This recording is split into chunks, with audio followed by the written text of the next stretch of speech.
Hello, everyone, and welcome back on the Leaders Who Care. We have the privilege to welcome a very special guest. As you know, we're on a mission to bring together some of the most caring leaders from every corner of the world and give them their stories to you and inspire you with what they have done. Today, I have the privilege to welcome an author of a leading book and a founder and of the author of the Lead from the Heart Future of Work speaker and a consultant. And I have the privilege to welcome Mark Crowley. Mark, thank you for being with us today. Really happy to welcome you. Well, thank you so much. Nice to be with you too, And Marion. when I looked at how much work you have done in this space, it was just so natural and inspirational, to invite you on the Leaders Who Care. Hopefully, one day, Leaders Who Care will be obsolete term. Every leader should care. Really, that's what we all hoping for. Um, but we all know that it's not the case yet, and would love to share some of those stories with the current leaders, but also with the up and coming ones, and be an inspiration for the next generations.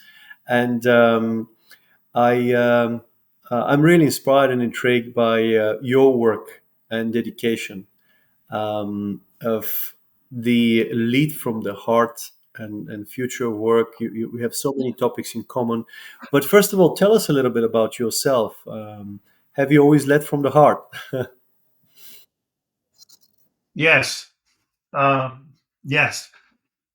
So, I think that there are people that are coming into this saying that's the right thing to do. And I'm coming from, I've always done it. And I absolutely am certain that it's the way we need to go. So there's no ambiguity because, ever since I started managing people, I manage people with the intention of supporting them and caring about them and appreciating them, growing them and developing them, and basically making them my project while also asking them to deliver superior results.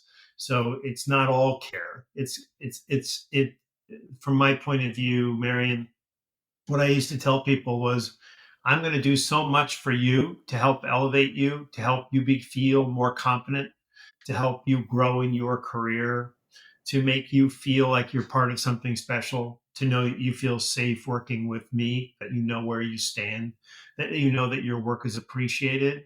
I'm going to do all of that. And between you and me, I never really articulated it quite like this. So I have a deeper understanding of it the longer I'm into this. But what I did tell them was, I'm going to give you more support than you've ever had before. All I ask you to do is to use all the lift that I'm giving you to perform at an extraordinary level. And we never had any problem doing that. So I think, sometimes we talk about being a caring leader. People think, well, okay, but that's only going to harm productivity. The more that you support people, the more they're going to take advantage of you, or they're not going to work. And it actually works the opposite, right? So what I will tell you, and it goes back to my childhood. It's the preface of my book. But I was raised by my mom died when I was very young, suddenly. My father raised me. He psychologically abused me brutally, defeated my self esteem, really harmed my well being, and then kicked me out of the house with no warning and no money and no support. And I had to kind of figure out how I'm going to survive, moreover, create a life for myself.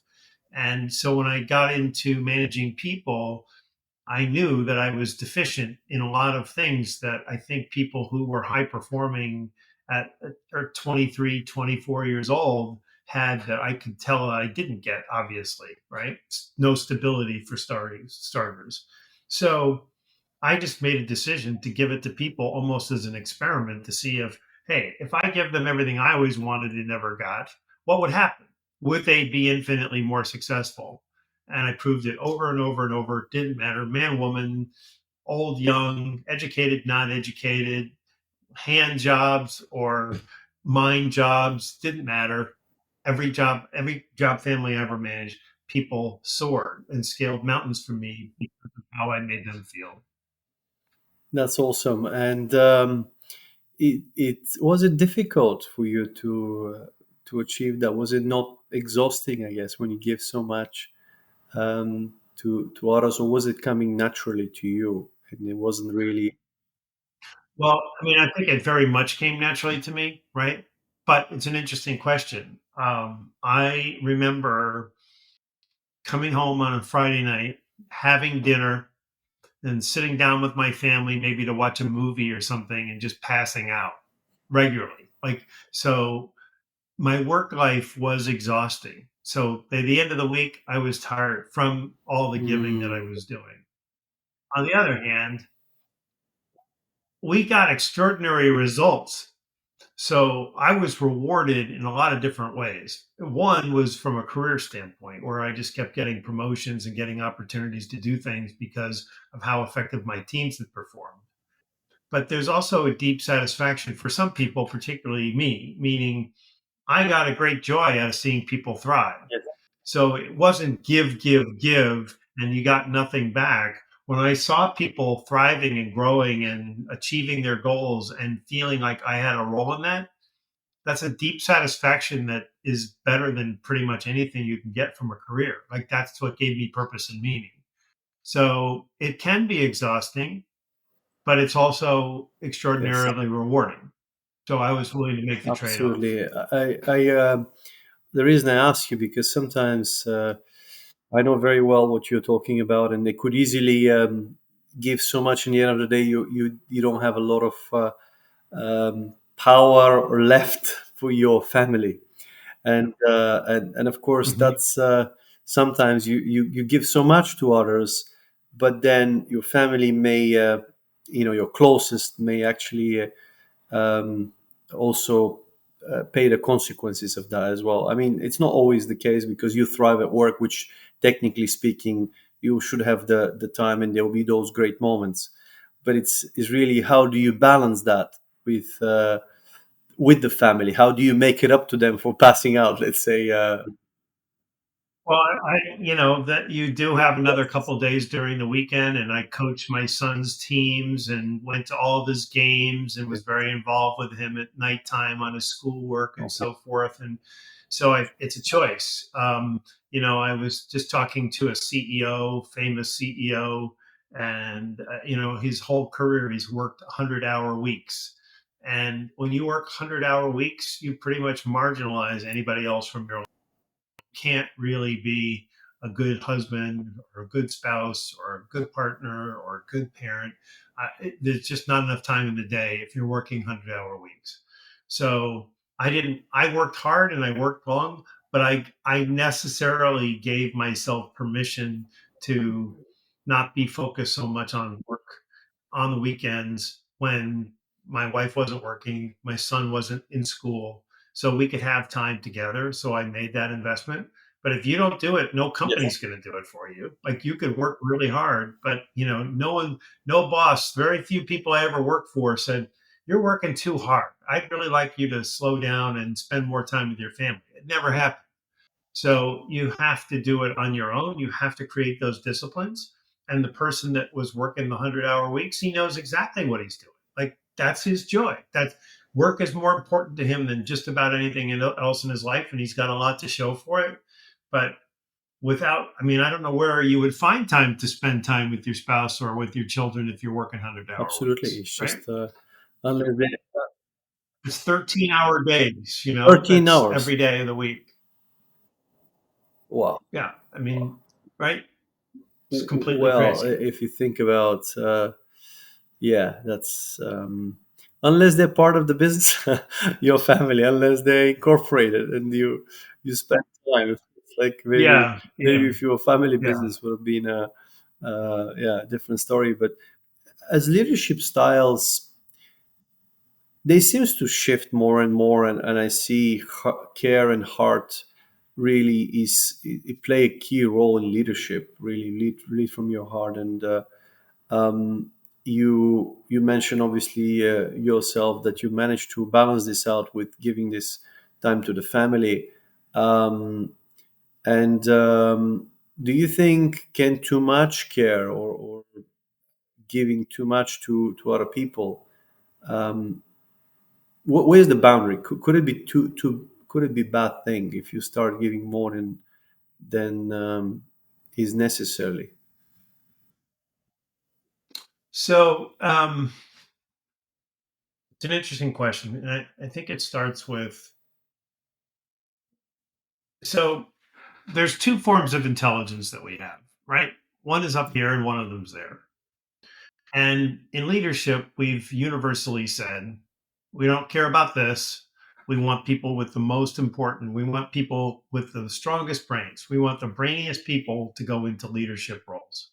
So we manage with data, we Yeah. manage with analytics, we don't get caught up in how people are feeling. And I'm arguing that that's what's wrong. That's why people are so miserable, because we think, hey, I'm paying you, Marion, you do the job, and if you don't, we'll get somebody else in here, and that's our deal. And people are looking at it and they're saying, well, that's not the deal I want to make. Like, if I'm going to give my life to you in your company, then I need something in return that transcends paycheck. I expect a paycheck, but I want Yes. something more here. You're not just going to be the only beneficiary of me. So I want to learn something. I want to grow. I want to be treated respectfully. I want somebody who is an advocate for me and wants to coach me and teach me and help me in my life. Someone who has some empathy and compassion every once in a while for circumstances that I'm going through. And if you can't get there, then you're missing out on the most important dimension of people. But too much head has gotten us into the trouble that we're in. Too much heart will get us into entirely different trouble, but equally trouble. Meaning that if all you're doing is caring about people and you're not holding the line in terms of, this is what we have to achieve, these are our deadlines, hold people accountable. So it's this balance between mind and heart that I'm Mhm. advocating for. It's not all heart. The reason I call the book Lead from the Heart, for there's a bunch of reasons, but one of them is because it's absent in leadership principally. It doesn't exist. And so I'm saying, bring it in and bring it into balance. Don't overdo the mind and don't overdo the heart. But I will say, and this is a paradox of people, and some people just completely disagree with me. But if you have to go 60-40, if you can't figure out how to get the fulcrum perfectly in balance, lean into the heart, because the more people feel that they're cared for and supported and they trust you, all the things that I've been describing, those feelings translate into behavior. So if I work for you, Marion, and I go, that guy cares about me and that guy wants the best for me. And you know what? I want to do really good work to reward him. That's how we're wired. And the opposite is also true. So if you treat me disrespectfully, or if you underpay me and I find out people around me are making more money and you never say thank you or appreciate me, and I just have a feeling that you're not you're not my advocate, you don't have my back, I make the opposite decision. I say, why should I work hard for him? Why should I do extra work for him? So I shut down.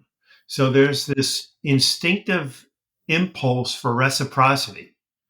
So if you really want people to perform for you to the best that they can give you optimally, then you need to really demonstrate to them that they matter and that you value them and that you care about them, so that they feel that, because the feeling is what creates the instinct to either work hard and contribute at their best level, or not work hard, or worse, sabotage how things are working in the operation.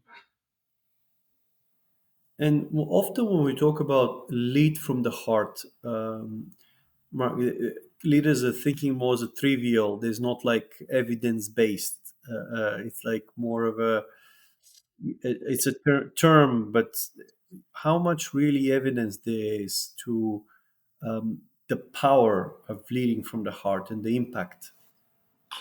Well, so there's a couple things. First thing is that a lot of people use it metaphorically. So when they say lead from the heart, it conjures up all kinds of, just be nice to people, respect people, whatever their fantasy is. I'm not sure.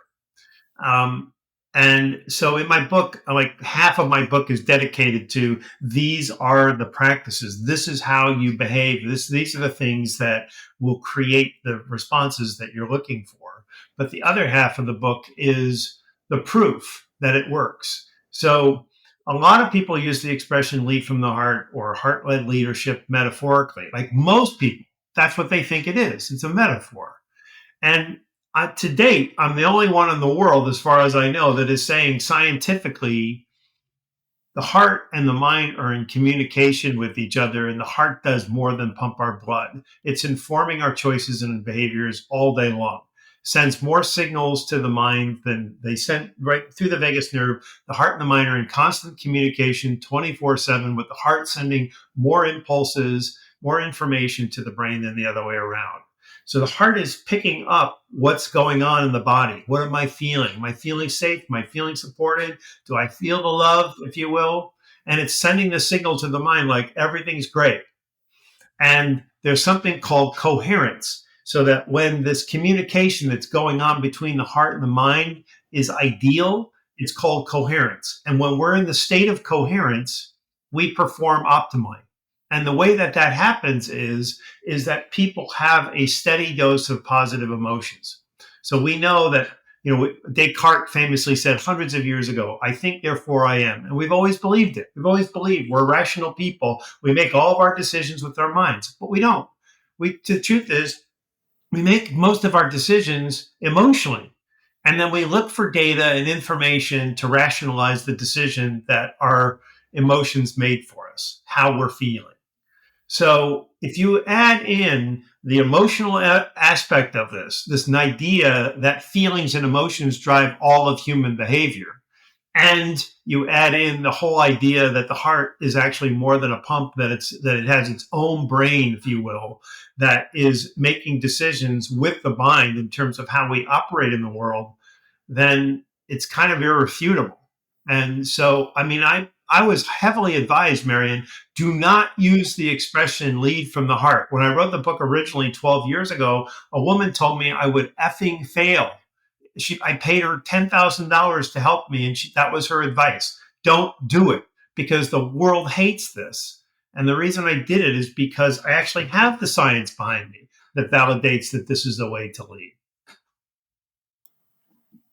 That's really powerful because often we're hearing and people are using this metaphorically, but actually it's not. There is the scientific data that backs it up. And I remember when you were speaking to me and you gave me before our conversation this example with the doctor, a heart surgeon. Um, that was really impressive to see that there's a reason for heart diseases and why they're happening, and really that's so really the way we live, the way we communicate, the way we lead affects our heart. And that was really astonishing to hear, and really to realize that this is real. Well, it's interesting because I think a lot of people can't grasp the idea that the heart is anything more than a pump, right? Yeah. It's just like, yeah, I'm not so sure. Like, sounds good, but it's woo woo to me. That's where a lot of people go when they hear it, right? So this doctor, cardio surgeon, heart surgeon, she said, and she graduated number one in her class in a New York university. So she's completely legitimate, right? She's working on people's hearts in a major hospital. She's legit. So she says, when I went to medical school, we were working on cadavers, dead bodies that they're learning from as medical students. And they were supposed to work on hearts. Not sure what the work was going to be, but they were looking at hearts on dead people. And collectively, the doctors were reluctant to do it. They were reluctant to, even, poke at a heart. And so whoever was the professor, medical school professor, doctor, said, don't get caught up in the humanity. Like, I know you think that the heart represents the humanity or the spirit or whatever, but it's just a pump. Like, treat it like a carburetor, like a car part. So that's how she was taught. So think about this. It's not just the wild world that thinks I'm crazy when I say lead from the heart. It's even medicine didn't buy into this. But she now becomes a full fledged physician and she's treating heart patients. And she happens to be a very thoughtful person. So patient number one comes in and she says, tell me about your heart problems. And she does, whatever diagnostics she does to reveal that they've got a serious heart problem. They need a stent or a transplant or surgery. And she says, well, tell me about yourself. And so, what does she discover as the common denominators of all the people that she's treating? They're under huge stress at work. They have bad marriages. They have financial problems. They are drinking too much. And so she said over and over and over, people are coming in with, my life is too stressful. I'm in a horrible marriage. I hate my job. My money problems are really difficult. And that is creating the heart problems. And she said, if that's true, that their biography is impacting their biology, then what I was taught that the heart is just a carburetor can't be true. So when I went to meet with her and told her my thesis was going back to your original question, was I impacting the hearts? Was the reason that people work so hard for me because I was actually literally impacting, affecting their hearts and that influenced their behavior? She said, we're just figuring this out ourselves. Like, you're onto something. So that's pretty compelling. So I'm glad you brought it up because when you think about it in those terms, it's like, well, why would financial problems have any impact on a car part? A piece of steel inside of somebody that runs part of the car. It would. It just simply wouldn't. Well, thank you for sharing that story. It's really inspirational, and also I've came across this term cross motivation, where the heart and mind are not aligned. Have you came across that before, or maybe you have a different way of expressing it? What happens when the mind and heart are not aligned, basically? Well, I think, we already know what happens. We've got people that are miserable in their jobs all around the world. We had 120 million people in America quit their jobs over the last 30 months since COVID. Now, think about you just like for everything that you're involved with, quitting it. Think about the disruption in your life, right? Now you lose all your friends, you lose the routine, you lose your tenure, you lose a lot, right? So, what would motivate you to do that? More money? Are 120 million people leaving just because they could get another 10%? I don't think so. I think people are just deep down really miserable because they need something that they're not getting from work. Their organizations and their leaders aren't giving it to them. And the reason they're not giving it to them is because we've told them, operate from here. That's where Hmm. we want you all the time. Don't give me what you feel is the right decision. Tell me what you think is the right decision. Well, guess what? Sometimes what you feel is absolutely the best way to go. And the way that Daniel Kahneman describes it, he said, do all of your analysis. So if you have a problem, your business decision you're trying to make, and you don't know which way to go, do all your analysis, run the data, think about the data, and then at the very end, bring in your other intelligence, which is your heart. He goes, I don't know how to explain this. I just know that it works. And what he's saying is that there's a higher self that knows that some decisions that you want to make rationally aren't good decisions at all. And what's interesting is that when you look at people like some of the most successful people in the world, like Jeff Bezos and um, uh, Steve Jobs when he created Apple, these are people that run on instinct all of the time. They certainly are looking at data, but ultimately it's how does this feel ultimately? So it's the combination. So I've never heard that expression, but typically the way that it works is that this isn't involved. It's not that the heart is involved and the people aren't using their minds. It's the other way around. So I'm advocating that you need to use them both because how many times have you made a decision where you like, you know what? I knew that was the wrong decision. I could feel that was the wrong decision, but I still made it because the mind is like, I'll take over here, right? I married the wrong person, or should never even gotten married in the first place, and never should have quit that job. I never should have said what I said to him. I mean, those kinds of things, the mind alone will create problems for us. When you bring the heart in, you go, I want to go tell that guy off. I'm going to go tell Marion what a jerk he is because of how he treated me. The heart's going to go, maybe Marion had a really bad day. How's Marion treating you all the other days? Like, is this just like, is he treating you badly all the time? And then all of a sudden, it's like, well, no, Marion's great to me all the time. He just made me mad this one time. So do you really want to go tell him off? That's not coming from here. That's coming from here. So I say to you, hey, I'm, sorry we had an argument yesterday. Let's move on. You go, great. And then our relationship goes back.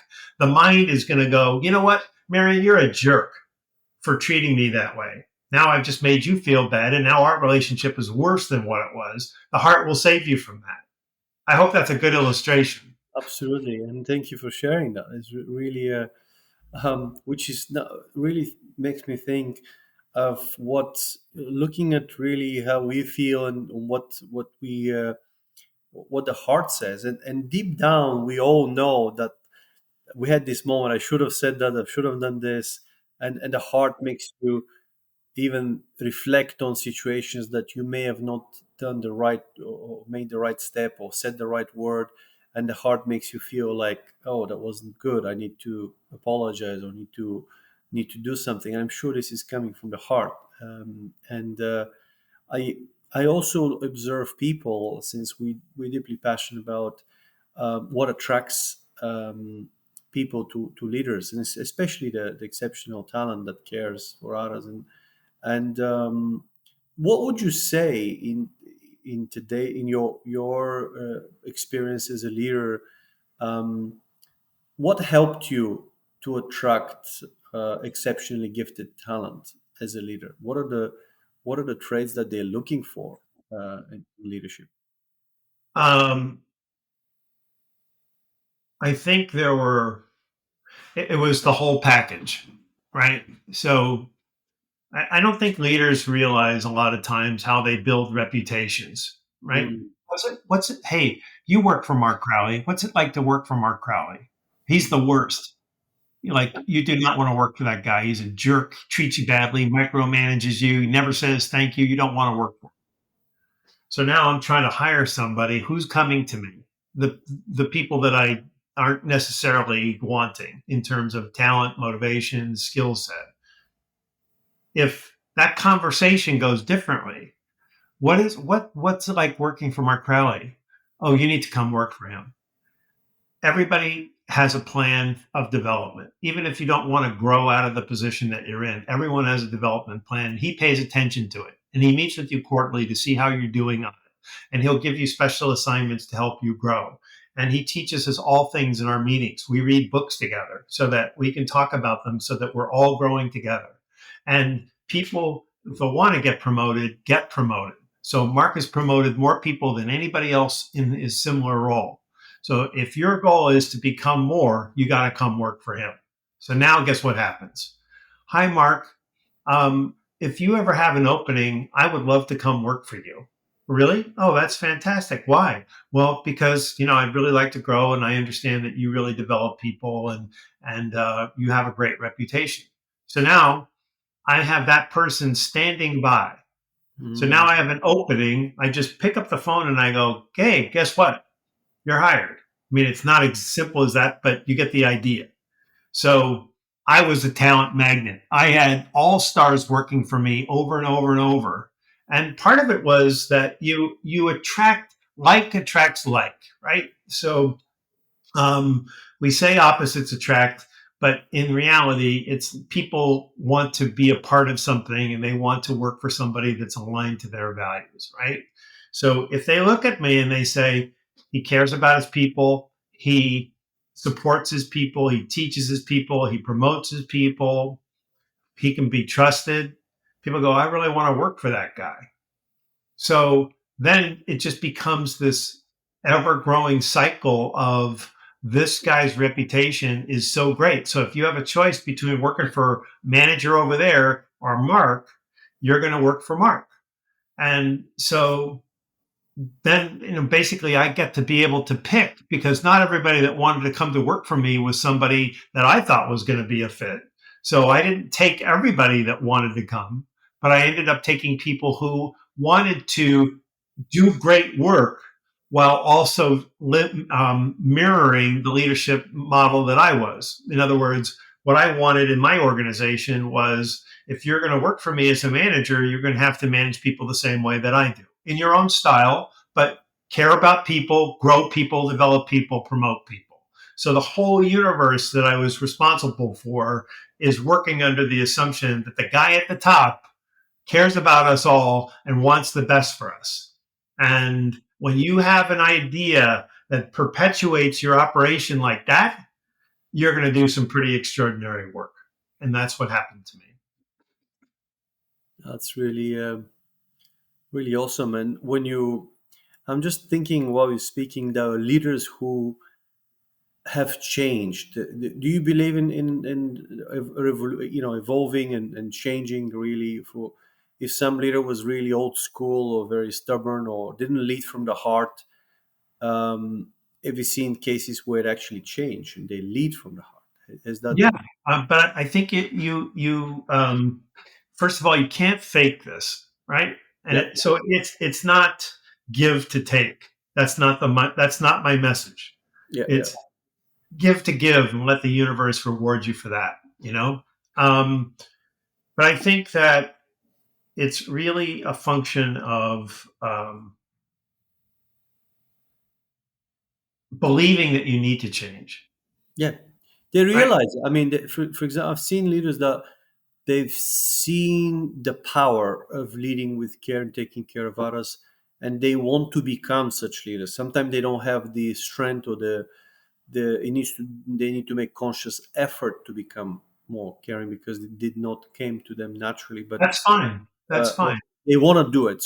There's a difference between faking it because you just think it's just as a mechanism of hiding certain weaknesses versus I want to shift. I don't want to be like this. I want to change. Yeah. So I mean, if you have the mindset that this is all foolish and not necessary, and business has been successful for a really long time without doing this, and by the way, I've been successful doing this, so why should I change?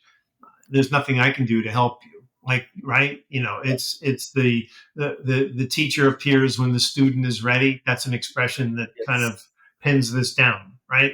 So, but do I fundamentally believe that if you weren't a caring manager, that you could make the shift and become one and actually become very good at it? Absolutely. You just have to find religion. If you don't buy into it, there's just don't bother. Like, you're not going to get there. But I Yes. also believe that there's an inevitability. Also, going back to the beginning of this conversation, that this will be the way we manage people because it has to be. Like, there's just no evidence though the way we manage people is effective, and we're actually seeing a lot of harm. We're seeing that people are disconnected. Like, work is a dark thing in their life as opposed to something that's joyful and Mm, meaningful.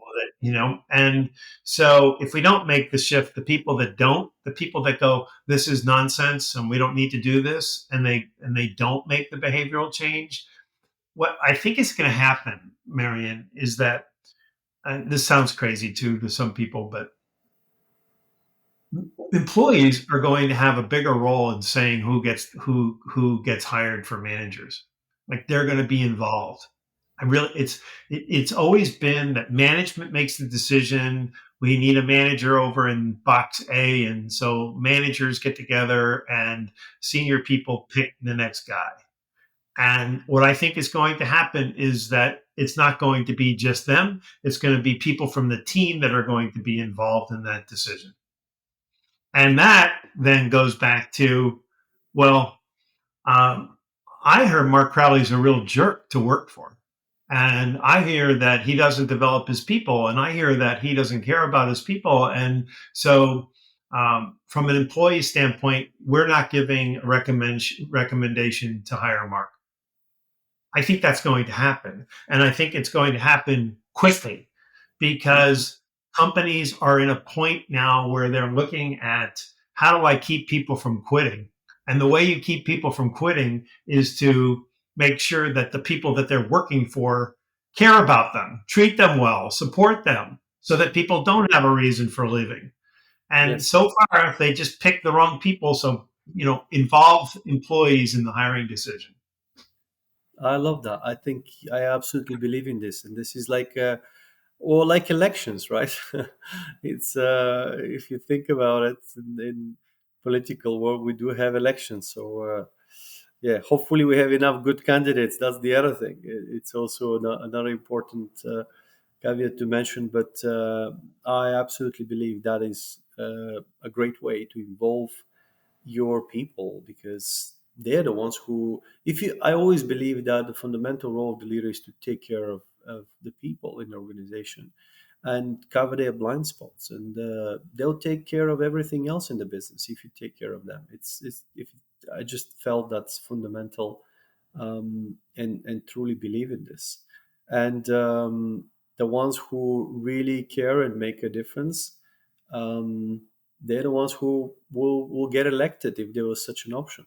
Um, but the results are very powerful because they speak for themselves. Sometimes you could be misled because some leaders can achieve short-term results, but then they will destroy companies. It's like sometimes you have that. So you need to have a different even measurement of Well, really, I think one of the big solutions, I'm convinced, is that um, this has to be cultural, yeah.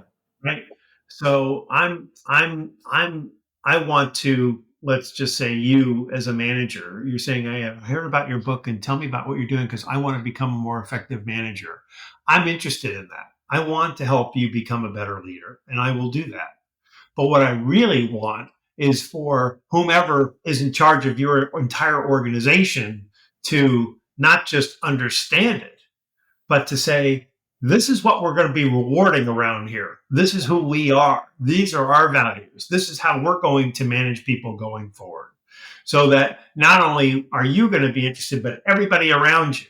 So when you go to lead from the heart, people aren't going to go, well, what are you doing, Marion? Like, what's that? How come you don't need to do that? It's like, we're all doing this. Hey, did that work for you? Because I want to learn more myself. So when everybody's in it, then it happens much faster than you going into a meeting and saying, well, I think we need to be more caring. And people go, what's wrong with you, dude? Like, like you're getting just resistance and friction that doesn't need to be there. So companies need to embrace this as a whole strategy. Like, this is who we are. I love that, and I look forward to that time to see more of this. Um, how do you take care of yourself, Mark? How do you really stay resourceful so you can take care of others? What's your secret? Um, so I wake up at 4:30 every morning, and 4:30. Wow. and Why 4:30? um, because I live near the beach, and I go in the dark and I walk on the beach for an hour by myself. And I did it this morning, and I didn't see a soul until almost the end of the walk. A couple that I see occasionally out there walking their dogs, but otherwise, it's my way of starting the day and just being by myself. It's like a walking meditation. And then I go to the gym afterwards and I'll do, half an hour worth of weights, And so by the time I get home, I'll have breakfast and I have a studio, behind my home. So I don't have a commute.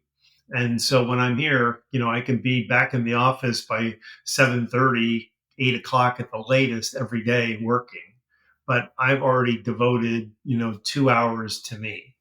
And that really gives me it's just a fantastic way for me to begin my day. I feel healthy. I feel like I have that discipline, but it's now gone on so long that it's a ritual that defines me. But I think it's heart and mind again.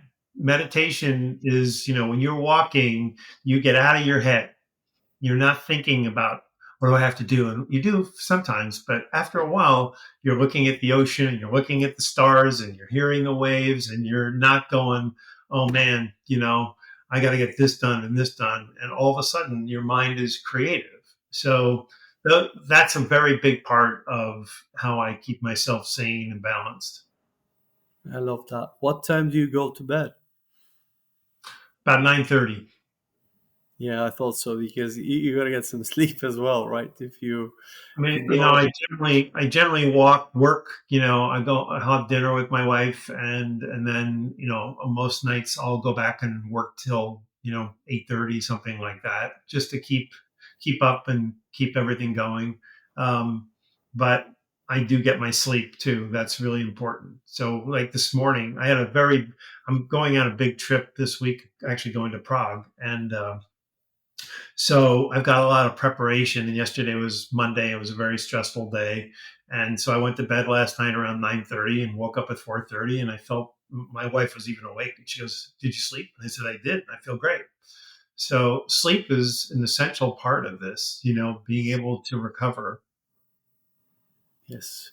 Well, a final question: what is your wish for more brighter, for more caring world? If you had one thing that you could influence or change, and you had no limit with resources or any limitations, what would you like to see in our world? You know, empathy. I'm actually not a big fan of empathy. I'm a big fan of compassion. Mm. Empathy is, I'm sorry what's going on with you. Compassion is, I'm sorry what's going on with you. Is there anything I can do to help? Right? Okay.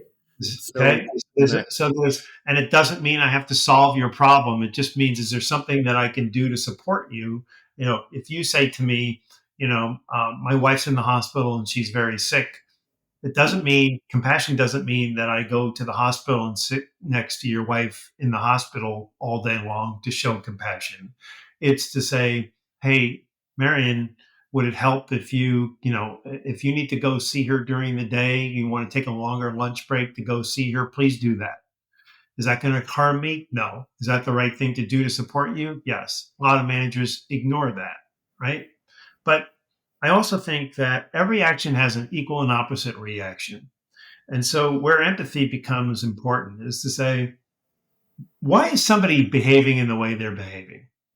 Right? So, somebody, you're in a meeting and somebody says to you, "Hey, I was in a meeting and I just heard somebody say something about you, and they were saying, that you're not, you didn't do something right, and this is a real problem." So they're criticizing you. So my brain says, then I'm going to go trash that guy. I'm going to go, well, that guy's a jerk anyway. And, right. And so now it's this. And what we don't do enough is to say, why did he say that? What motivated it? Is there any truth in it? For one thing, right? Did I, my feelings might be hurt that he's saying this, but is there any truth in that? Like, should I be looking at myself here?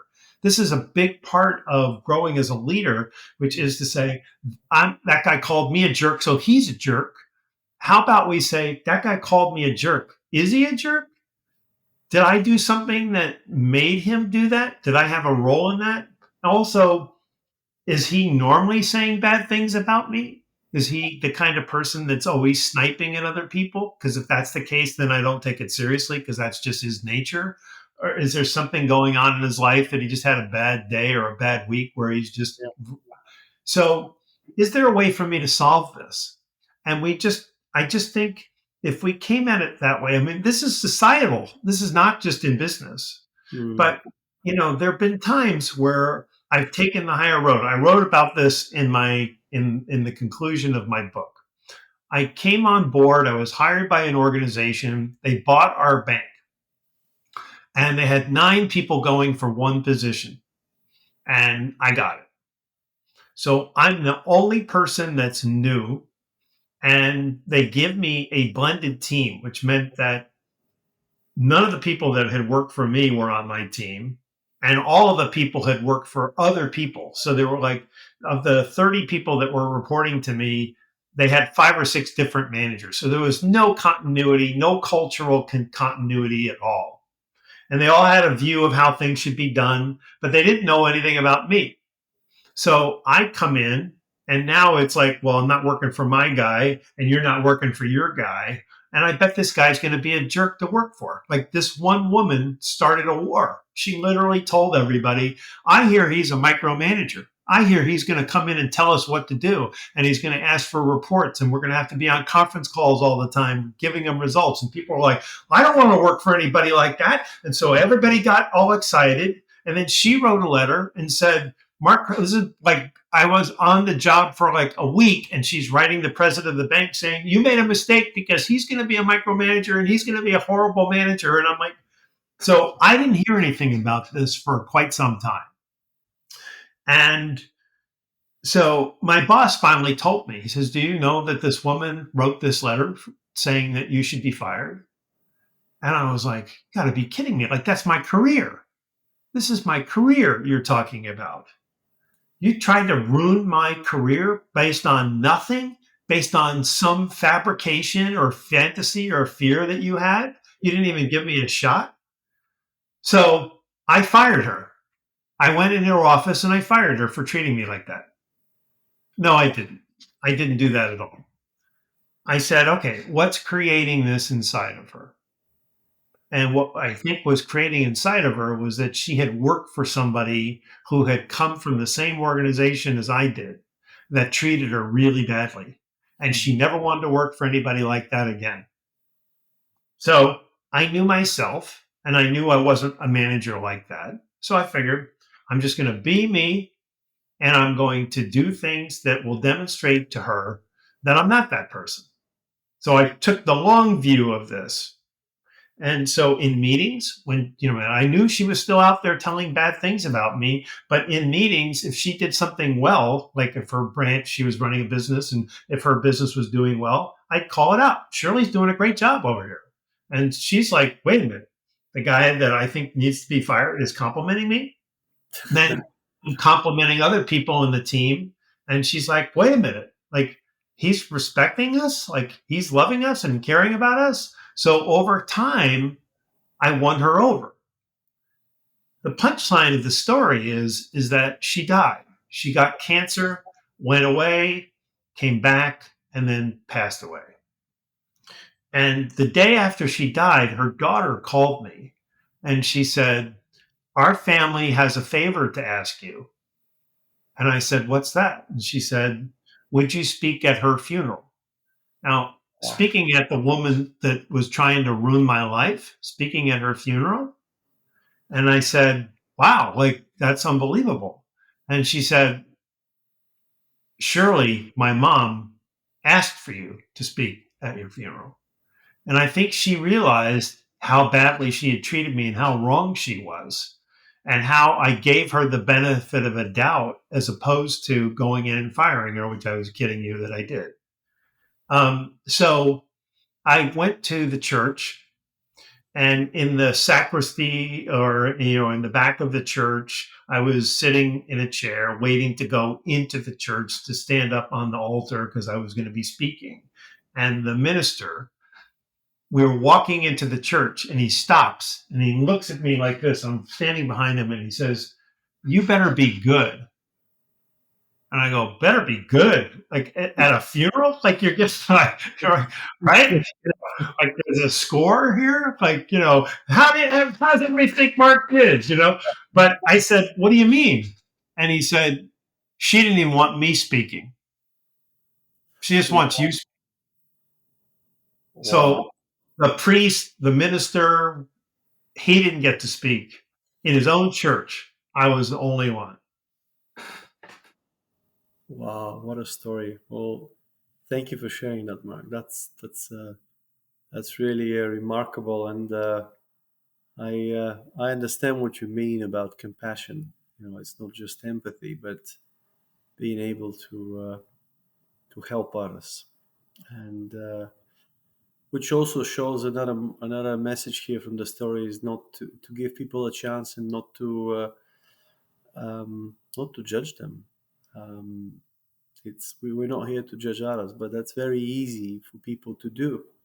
They judge you by stereotypes, by just looking at you, by how you dressed. It's like decisions are immediately made, and I think that's really important that we really take a moment and reflect and say, just look at the good in people. I mean, personally, one thing that probably I have as a maybe both strength and a weakness. I don't look at the bad in people or who they actually are in most of the time. I look at who they could become. I look at the good in people and I focus on that. And I know that each one of us have good and bad parts, sides, or underdeveloped. And I feel that if we focus on the good in people, good spreads more good. It's just gives that message to people that I don't think there's any question that you're right. And I think in management, we think that our job is to call out every mistake. And so we're always focusing on that's not working. She's not doing it the way I wanted to. That's late. All of these kinds of things. And so people just end up hearing all the things that they're doing wrong. And what I found in my career is that I got promoted early, like surprisingly. To me, I was like, what? Like, you're giving me these jobs? And they kept giving it to me until the point that I was 30 and I was running a huge, like, part of the business. And I'm thinking, do they know that I have no qualifications for this? And they saw talent in me. They believed that I could do it. I didn't believe in myself, um, but I made a lot of mistakes. But I made a lot of mistakes in the interest of trying new things and experimenting and being creative. And they hadn't seen anybody like that before. Like, I was like new to them in terms of, hey, have you ever thought about doing this? Let's try this. And they were like, no, but go ahead. And then it was succeed. And then I'd go, okay, let's try this now. And they were like completely blown away by it. And I think that when I made mistakes, I was very hard on myself because sometimes they didn't work, like the things that you thought were going to, or I just did something stupid or not thoughtful enough or not planful. Like I could have I could have prevented it from happening. Right. And what I got was sort of direct and indirect. You'll do better next time. Not that was really bad. And I think people that I worked for knew that nobody was going to be more critical. They didn't need to say a word to me because I didn't want to do bad work. I wanted to do great work. So when I'm doing bad work, you can pretty much count on me to be, like hard on myself. And I would do anything for those people because of the awareness that they had about me and about don't scold this guy. Like you don't need to. All you need to do is a minor little calibration. Do that better next time. Okay, good. No beating, no yelling, no, and so, we what you appreciate in people, you get more of. I think that's the point you're making, right? love it. Whatever we spotlight positively, you get more of it because people like, I like that. I like that light. I Yes, want to be in it more. So focus more on the positive. There's no question.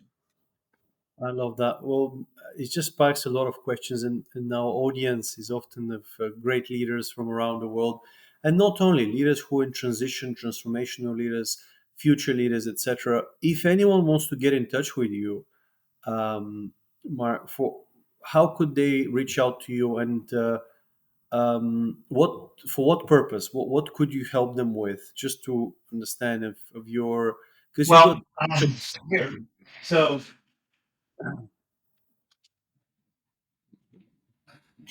this is my book. Can you see that? yes.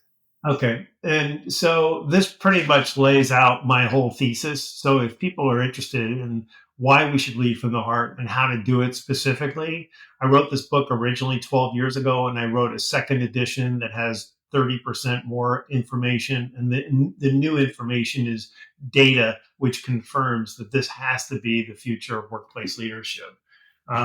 So, Lead from the Heart is the book. My website is markccrowley.com. And on it, you'll find my podcast. It's heard in 175 countries. Chevron just sponsored it starting this past Saturday. And the I don't necessarily tell this to guests, but what I'm looking for in the people that I choose, Marion, are people whose research advances the idea of leading from the heart. So a lot of people will come to me and say, "Oh, I wrote a book on negotiations. Should I be on your podcast?" And I'm like, "No, because that doesn't really help me in terms of what I'm trying to accomplish. I'm trying to help the world see, drip by drip, podcast by podcast, conversation by conversation, article by article, that this has to be the future." And I've been very fortunate, as I think you have, in that I haven't run out of people to interview. Meaning, I keep finding people who are doing remarkable work, who bring a new dimension to this, and it's like a puzzle. So all of a sudden, you get a piece, and you're like, "Oh, I look now. I can see the flowers, and now I see where this is going." And that's what my goal has been, And I started it 5 years ago with the intention of I wanted people to be able to hear from me, but most specifically to hear from other people going, "Yeah, that's right. Here's why." And so I invite your audience to check it out. Awesome. Well, I want to sincerely thank you and express the deep gratitude for leading from the heart, for being a leader who cares for others, and wish you blessings. God bless your family and the work you do, and really thank you for the great contribution to people and humanity. You're a lovely person, Marion. So thank you very, very much. I really appreciate being here. Thank you.